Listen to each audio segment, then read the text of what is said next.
வணக்கம் மக்களே. இது வரைக்கும் நம்ம ரீ ரிலீஸ் படத்துக்கு ரிவ்யூ போட்டது கிடையாது. ஏன் அப்படின்னா, ஆல்ரெடி 100 வாட்டி 200 வாட்டிக்கு மேல டிவில போட்டது. 10, 15 வாட்டி நம்மளும் பார்த்தது. பட் இந்த படத்துக்கு ரீ ரிலீஸ் ஃபீலே குடுக்கல.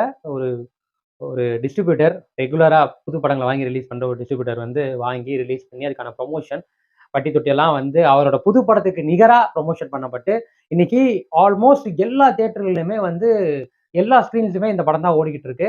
20 வருஷத்துக்கு முன்னாடி நடிச்சு ரிலீஸ் ஆன இந்த படத்துக்கு இப்படி ஒரு வரவேற்பா? அப்படின்ட்டு தான் ஓவர் பில்டப்பா தான் இருக்கு. எல்லாம் தெரியும் என்ன படம்னு கண்டுபிடிச்சிருப்பீங்க தான். நம்ம தளபதி விஜய் நடிச்சு, தரணி இயக்கத்துல, ஏமரத்னம் தயாரிப்புல, வித்யாசாகர் இசையில, பிரகாஷ் ராஜ், த்ரிஷா மற்றும் பலர் நடிச்சு வெளிவந்த கில்லி 20 வருஷம் முன்னாடி ரிலீஸ் ஆன அந்த படத்தோட ரீ ரிலீஸ் தான். இந்த படத்துல எனக்கு என்ன பிடிச்சிருக்கு என்ன பிடிக்கல இதெல்லாம் ரொம்ப ஓவரா இருக்கும். ஏன்னா அதெல்லாம் நம்ம பேச போறது இல்ல. பட் என்ன நம்ம இந்த ரிவ்யூல சொல்ல போறோம் அப்படின்னா, அதான் நம்ம ஷோல பார்க்க போறோம். வாங்க ஷோக்குள்ள போலாம். இது நம்ம ஷோ ரீல் அந்து போச்சு. எப்பா சாமி போதும்டா ஓட்டது ரீல் அந்து போச்சு.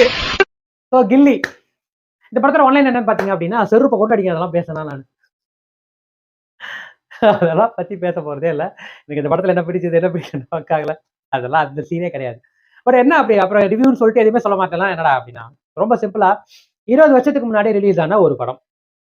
அந்த படத்துக்கு வந்து இன்னைக்கு ஃபர்ஸ்ட் டே ஃபர்ஸ்ட் ஷோ, அதாவது முதல் முறையா பார்க்க போறோம். ஃபர்ஸ்ட் டே ஃபர்ஸ்ட் ஷோன்னா என்னன்னா ஃபர்ஸ்ட் ஷோ. அதாவது முதல் முறையா பார்க்க போறோம் அப்படின்ற ஃபீலோட இன்னைக்கு ஆல்மோஸ்ட் ஆனா எல்லா தியேட்டருமே ஹவுஸ்ஃபுல். அவ்வளோ பேரும் வந்து போய் பார்க்குறாங்க. ஆல்மோஸ்ட் தமிழ்நாடு முழுக்க அதர் ஸ்டேட்ஸ்ல கூட இன்னைக்கு வந்து அவ்வளோ செலிப்ரேஷன் பண்றாங்கன்னா ஏன் தளபதிக்காகவா? ஆமா. தளபதிக்காக மட்டும் தானா? கிடையாது. ஏன் அப்படின்னா, தளபதி இப்ப நடிச்சு வரப்போற படம் ஒண்ணு இருக்கு. இதுக்கு முன்னாடி நடிச்சு வெளிவந்த படமும் ஒண்ணு இருக்கு. கான்ட்ரோவர்சிஸ் எல்லாம் தாண்டி அதுவுமே கொண்டாடப்பட்டது. பட் இந்த படத்தை ஏன் இவ்ளோ தூரத்துக்கு செலிப்ரேட் பண்றாங்க? கேடிவில ஒரு 1000 வாட்டி போட்டிருப்பான். சன் டிவில ஒரு 1000 வாட்டி போட்டிருப்பான். நம்மளால பார்க்க முடியும்னாலும் நம்மளால ஏகப்பட்டது. இன்னும் சொல்லப் போனா படத்துல பாடல்கள மனப்பாடம் பண்ணி பார்த்திருப்பீங்க. இன்னைக்கு தியேட்டர்ல டயலாக ஒப்பிச்சுட்டு கிடந்தாங்க. அந்த அளவுக்கு ரிஜிஸ்டர் ஆன படம் ஒரு படம். இந்த படத்துக்கு ஏன் இவ்ளோ வரவேற்பு? ஏன் இவ்ளோ ப்ரமோஷன்? ஏன் இவ்ளோ அட்ராசிட்டி? ரொம்ப சிம்பிளா மலையாள படங்கள் இந்த 6 மாசத்துல சக்கப்போடு போடுது. தமிழ் படங்கள்லாம் நொந்து போச்சா? தமிழ் படங்கள்லாம் முடிஞ்சு போச்சா? தீர்ந்து போச்சா? செத்து போச்சா? நம்ம நெறைய கமெண்ட்ஸ் பார்த்தாச்சு. நானுமே வந்து திட்டி தீர்த்தாச்சு. ஸோ இது காமனா இன்னைக்கு மலையாள சினிமா ஒரு பண்ணிட்டு இருக்கு பாருங்க. ஒரு ரணகளம் பண்ணிருக்கு. எல்லா ஃபீல்டுலயும் பயங்கரமா அப்படின்னு. 20 வருஷத்துக்கு முன்னாடி இந்த படம் பண்ணிச்சுன்றது தான் விஷயம். 20 வருஷத்துக்கு முன்னாடியே ஒரு தமிழ் படம் பட்டைய கிளப்புச்சு அப்படின்றதுக்கான ஒரு படம். ஒன் ஆஃப் த மூவி அப்படின்றதுக்கான ஒரு எக்ஸாம்பிள் தான் இந்த கில்லி. அதாவது இன்னைக்கு தியேட்டர்ல என்ன வைப் குடுக்குதோ, 20 வருஷத்துக்கு முன்னாடியுமே அதே வைப் குடுத்த ஒரு படம். இதுல வந்து கன்டென்ட், மெசேஜ், சமூக நீதி, ஜஸ்டிஸ் இதெல்லாம் எதுவுமே கிடையாது. பக்கா கமர்ஷியல் மூவி.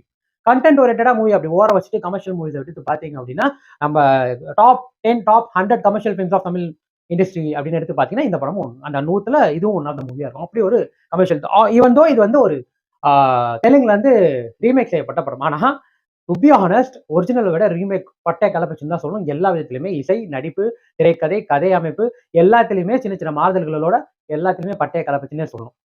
ஸோ இன்னைக்கு தமிழ் சினிமாக்கு என்ன தேவை அப்படின்றதுக்கான ஒரு சின்ன எக்ஸாம்பிள் தான் இந்த கில்லியோட ரீரிலீஸ். ஏகப்பட்ட படங்கள் ரிலீஸ் செய்யப்பட்டுச்சு.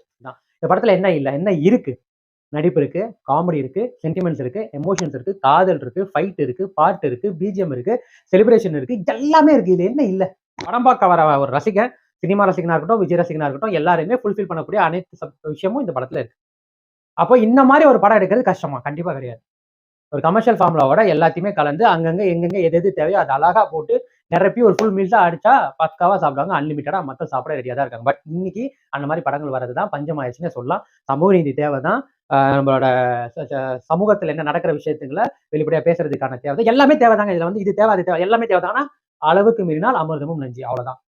ஒரு விஷயம் அளவுக்கு மீறி போகும்போது அங்க நம்மளுக்கு அது அழுத்து போகிற விஷயத்தை தான் கொடுக்கும். ஒரு நல்ல படம் முடிய போதேன்னு வருத்தத்தை கொடுக்குதுன்னு அது சிறந்த படம். முடிஞ்சிருச்சேன்னு வருத்தப்பட வைக்கிறதுனாலும் அது ஒரு சிறந்த படம். அந்த மாதிரி ஒரு ஃபீல தான் இந்த படம் கொடுத்துச்சுன்னே சொல்லலாம்.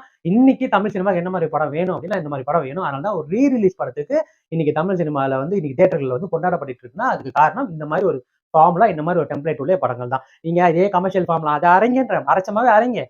பிரச்சனையே இல்ல. அதான் டிஃபரெண்டா குடுங்க. தோசையா குடுங்க, ஊத்தப்பமா குடுங்க, வெங்காய தோசையா குடுங்க, முட்டை தோசையா குடுங்க, புளி தோசையா குடுங்க. என்னத்த வேணாலும் குடுங்க. ஆனா அதே மாவ கொஞ்சம் மாத்தி குடுங்க. அவ்வளவுதான். நான் புதுசா ஒரு டிஷ் குடுக்குறேன்னு புரியாத டிஷ்ஷ, சகிக்காத டிஷ்ஷ குடுத்தீங்கன்னா மக்கள் அவ்வளவுதான். இதுல இப்போ உள்ள திரை இயக்குனர்களா இருக்கட்டும், தமிழ் இயக்குனர்கள், இதுக்கப்புறம் தமிழ் இயக்குனர் ஆகணும்னு ஆசைப்படுறவங்களா இருக்கட்டும், உங்களுக்கு எப்படிப்பட்ட வேணும்? படம் எப்படி எடுக்கணும்? மக்களுக்கு எந்த மாதிரி தான் படம் பிடிக்கும் அப்படின்னா இந்த படத்தை போய் பாருங்க. கில்லிய போய் பாருங்க. உங்களுக்கு புரியும் மக்கள் எப்படி என்ஜாய் பண்றாங்கன்றது புரியும், என்ன மாதிரி படம் எடுத்தா மக்கள்கிட்ட ரீச் ஆக முடியும்ன்றது புரியும். உங்க கருத்தை இதுக்கு நடுவுல நீங்க புதைச்சு வச்சு கடைசியில் ஃபினிஷிங் எப்போ சொல்லி முடிச்சீங்கன்னா மக்கள் கண்டிப்பா ஏத்துப்பாங்க. கருத்தையே வச்சு ரொம்ப மாதிரி அறுத்தீங்கன்னா ஓவர் தான். ஸோ அவ்வளோதான் மக்களே. கில்லி ஒரு ஃபென்டாஸ்டிக் எக்ஸ்பீரியன்ஸ் எனக்கு. நிஜமா ஒரு ரீரிலீஸ்ல ஒரு சூப்பரா இருந்துச்சு. அதுவும் வைப் வேற லெவல் வைப்பா இருந்தது. நிஜமா நீங்களுமே அதை ஃபீல் பண்ணணும்னு நினைச்சீங்கன்னா போங்க. படம் வந்து பக்கா 4K குவாலிட்டியில இருக்கு. உங்களுக்கு இதில் பார்க்குற மாதிரி இருக்குது. ஃப்ரெஷ்ஷா புது படம் பார்க்குற ஃபீல் தான் கொடுக்குது.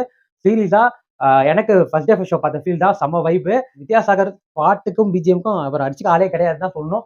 அந்த மாதிரி இன்னைக்கு அந்த மாதிரி பாடல்கள் இல்லை, ஒரு ஆல்பம் இல்லை, அதெல்லாம் பெரிய வருத்தத்துக்குரிய விஷயம். பட் அன்னைக்கு அந்த மனுஷன் வந்து பிஜிஎம்மா இருக்கட்டும், பாடல்களா இருக்கட்டும், வேற லெவலு. ஒவ்வொரு பாடலுமே நம்மள வந்து ரசிக்கக்கூடிய அளவுக்கு பண்ணியிருந்த மனுஷன். அதே மாதிரி தரணி சாரும் அவர் ரீமேக் மூவியை இந்த அளவுக்கு என்ஜாய் பண்ண வைக்க முடியுமா அப்படின்றதுக்குலாம் ஒரு பெரிய ஒரு எடுத்துக்காட்டு. சூப்பரா வந்து பட்டையை கிளப்பியிருப்பார் மனுஷன். அது one of the best movies in his கரியர்னே சொல்லலாம். அப்புறம் இந்த தளபதியை சொல்லவே தேவையில்ல, வேற லெவல்ல பண்ணியிருப்பாரு. அவரோட காமெடி, அவரோட பாடி லாங்குவேஜ் இன்னைக்கு நம்ம மிஸ் பண்ற விஷயங்கள்லாம் அந்த பாக்குறப்போ ரொம்பவே மனசுக்கு இதமா இருந்தது. இந்த தளபதி 69 இந்த மாதிரி ஒரு ஃபைனல் மூவி அவரோட கெரியர்ல இந்த மாதிரி ஒரு என்டர்டைனிங் மூவியா, இந்த மாதிரி ஒரு பக்கா கமர்ஷியல் மூவியா கொடுப்பாருன்ற ஒரு பெரும் நம்பிக்கையோட இந்த விமர்சனத்தை முடிச்சுக்கிறேன். ஸோ மீண்டும் அடுத்த வாரம் வேற ஒரு திரைப்படம், வேற ஒரு விமர்சனம், வேற ஒரு முன்னோட்டத்தோட உங்களை சந்திக்கிறேன். பை ஃப்ரம் உங்க விஜய் ராஜகன். மறக்காம நம்ம சேனல் சப்ஸ்கிரைப் பண்ணுங்க. உங்களுக்கு வீடியோ பிடிச்சிருந்தா லைக் பண்ணுங்க, உங்க ஃப்ரெண்ட்ஸ்க்கு ஷேர் பண்ணுங்க. இன்னும் என்ன பெட்டரா பண்ணலாம் அப்படின்றத கமெண்ட்ஸ்ல சொல்லுங்க.